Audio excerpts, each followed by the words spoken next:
Salamu alaykum. Salamu alaykum. Kwa nini uenda wapi asubuhi?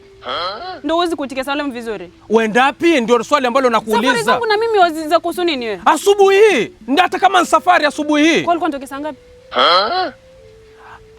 Ulikuwa unatoka saa ngapi? Wewe akili yako iko sawa kweli wewe? Ukiangalia na maji.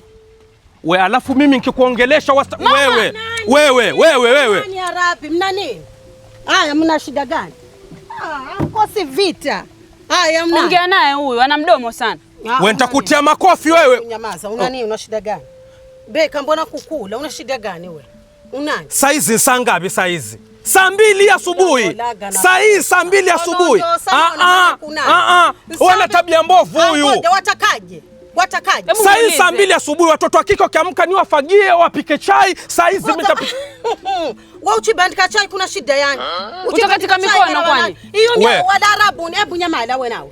Hiyo wala Arabu ni waremwa kwenda sugwa mikuta.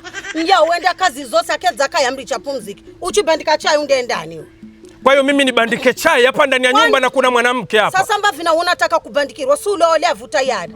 Hii yumbo na karoro wakauka. Wewe mbona uliolewe? Ndio ikastoko kwa ndani wala tu hapa wanakwenda chooni. Kwa hiyo mimi nala hapa. Wewe nene lima hili shamba hapa.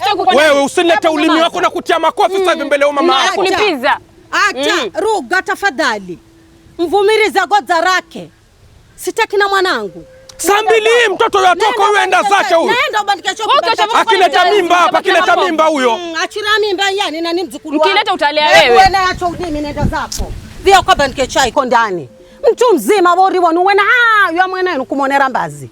Mbia wakweza juice. Kila kitu anakwendera utakaze. Wamharibu ule mtoto. Wamharibu sio malezi hayo mimi nakwambia. Ruga mwenzio anchoka. Hebu nanusu. Hebu murumi.